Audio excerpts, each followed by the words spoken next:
Hello friends, welcome back to another video. My name is Bilal and I welcome you to in my YouTube channel MBA Mathematical Society. And I hope कि आप सब बिल्कुल खैरियत से हैं। और आज की इस वीडियो का जो टाइटल है वो आपकी स्क्रीन के ऊपर मेंशन किया हुआ है कि solve the quadratic equation by factorisation method. तो इस वक्त आपकी स्क्रीन के ऊपर एक क्वाड्रेटिक इक्वेशन देखने को मिल रही है जो कि Y square plus 10y plus 25 equal to 0 है।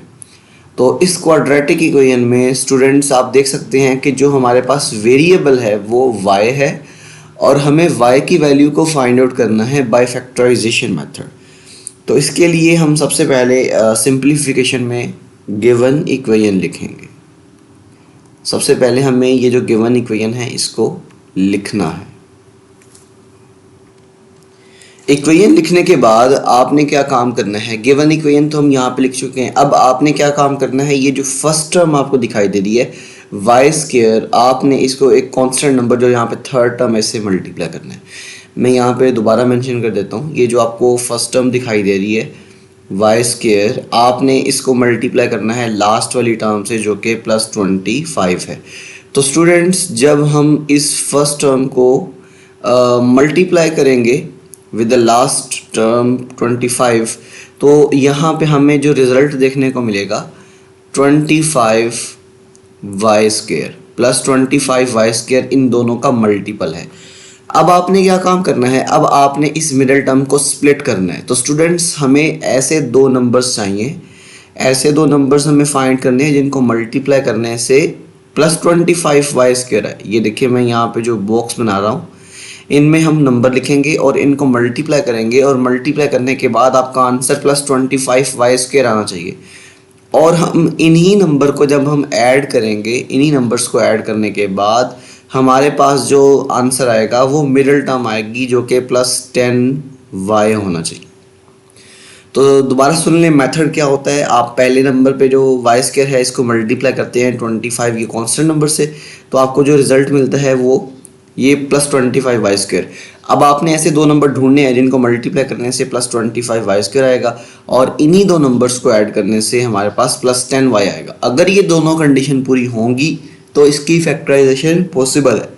तो इसका जो y है, y जो है आपके पास वेरिएबल, उसकी वैल्यू आप इजीली फाइंड कर सकते हैं। तो स्टूडेंट्स यहाँ पे देखें वो दो नंबर्स कौन से हैं। अगर हम यहाँ पे प्लस 5y लिखते हैं और इसको मल्टीप्लाई करते हैं प्लस 5y के साथ, तो देखें आफ्टर मल्टीप्लिकेशन इन दोनों को मल्टीप्लाई करने से हमारे पास जो आंसर आएगा वो प्लस 25 वाई स्क्वायर आएगा और इन दोनों को ऐड करने से प्लस 5y को और प्लस 5y को ऐड करने से प्लस 10y आएगा। दोनों कंडीशंस पूरी होनी चाहिए। तो यहाँ पे इस केस में ये वो दो नंबर्स हैं जो दोनों कंडीशंस को पूरा कर रहे हैं। तो स्टूडेंट्स आपने क्या काम करना है, ये जो मिडिल टर्म आपको यहाँ पे प्लस 10y दिखाई दे रही है, आपने इस मिडिल टर्म को यहाँ से ब्रेक करना है। इस मिडिल टर्म को आप यूँ भी लिख सकते हैं प्लस 5y और फिर यहाँ पे 5y। ये आपने क्या काम किया, इस मिडिल टर्म को ब्रेक करके लिख दिया।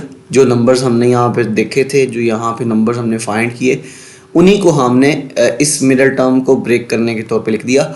और स्टूडेंट्स ये जो आपको वाई स्क्वायर देखने को मिल रहा है और ये प्लस 25, ये रिमेन द सेम, ये बिल्कुल यहाँ पे एज इट इज़ आ जाएंगे।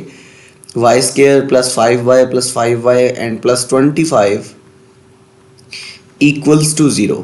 इसे कहते हैं मिडिल टर्म ब्रेकिंग का मेथड। आप किस तरीके से दी हुई इक्वेशन में जो मिडिल टर्म है उसको ब्रेक करते हैं, और मिडिल टर्म ब्रेक करते वक्त ये दो कंडीशंस का फुलफिल होना ज़रूरी है कि मल्टीप्लाई करने से ये प्रोडक्ट आए और ऐड करने से ये मिडिल टर्म आए।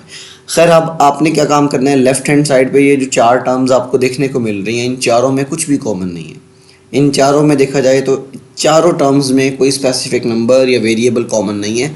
तो फिर हमें क्या काम करना पड़ता है, हमें यहाँ पे इसकी ग्रुपिंग करनी पड़ती है। हम फर्स्ट टू टर्म्स का एक ग्रुप करते हैं और सेकंड टू टर्म्स का फिर हम दूसरा ग्रुप बनाते हैं। तो स्टूडेंट्स देखें जो पहला ग्रुप है इसमें y कॉमन आपको एलिमेंट देखने को मिल रहा है। जब आप y को कॉमन निकालोगे फर्स्ट टू टर्म्स में से, y कॉमन लेने पे आपको y प्लस 5 देखने को मिलेगा। और स्टूडेंट्स यहाँ पे देखें last two numbers, last two terms are divisible by 5, जब आप लास्ट टू टर्म्स में से 5 कॉमन लेंगे तो यहाँ से भी आपको y+5 देखने को मिलेगा। अब स्टूडेंट्स ये देखें तो आपको जो लेफ्ट हैंड साइड पे दो एक्सप्रेशंस दिखाई दे रहे हैं, इन दोनों में y+5 कॉमन है। आप देखो तो ये जो पहला वाला एक्सप्रेशन है इसमें भी यहाँ पे y+5 कॉमन टर्म देखने को मिल रही है, और ये जो दूसरा एक्सप्रेशन है इसमें भी आपको y+5 जो है वो कॉमन देखने को मिल रहा है। तो अब आपने क्या काम करना है, यहाँ से y+5 को कॉमन निकालना है। आप जैसे ही y+5 को यहाँ से कॉमन निकालोगे तो आपके पास जो रिमेनिंग टर्म्स या एलिमेंट्स बचेंगे वो y+5 ही होंगे। और इस तरह आप देखोगे कि यहाँ पे लेफ्ट हैंड साइड पे दो लीनियर फैक्टर्स मल्टीप्लाई हो रहे हैं। These are the factors of the quadratic expression. ये जो क्वाड्रेटिक एक्सप्रेशन था y² + 10y + 25, इसके ये दो लीनियर फैक्टर्स बन चुके हैं। और अब आपने क्या काम करना है, इन दोनों लीनियर फैक्टर्स को 0 के इक्वल रिप्लेस करना है। This gives two possibilities. Either we can write, students यहाँ पे आप लिखोगे आइदर y+5 = 0। आपने इस फैक्टर को भी 0 के इक्वल पुट कर दिया। और सेकंड पॉसिबिलिटी में ये जो दूसरा फैक्टर है आपने यहाँ पे भी जो है ना y+5 इसको भी क्या करना है, 0 रिप्लेस करना है। तो स्टूडेंट्स आपने क्या काम किया, यहाँ पे y+5 इसको भी 0 पुट कर दिया। अब ये जो आपको +5 देखने को मिल रहा है, आप इसको जब राइट साइड पे लेकर जाओगे तो यहाँ से y की वैल्यू आपको -5 देखने को मिलेगी। और स्टूडेंट्स ये इसका फर्स्ट रूट आ गया, ये इसका पहला सॉल्यूशन आ गया। और दूसरे नंबर पे जब ये वाला 5 है इसको भी आप राइट साइड पे शिफ्ट करोगे तो ये यहाँ से भी आपको -5 देखने को मिलेगा। इस तरह आपके पास y की दो वैल्यूज़ आ चुकी हैं, लेकिन दोनों वैल्यूज़ सेम है। यहाँ पे भी -5 है और ये भी -5 है। तो आप लिखो, इन दोनों में से सिर्फ एक वैल्यू आपने सॉल्यूशन सेट पे लिखनी है और यहाँ पे ये बता देना है कि hence -5 hence y is equals to -5 is the solution of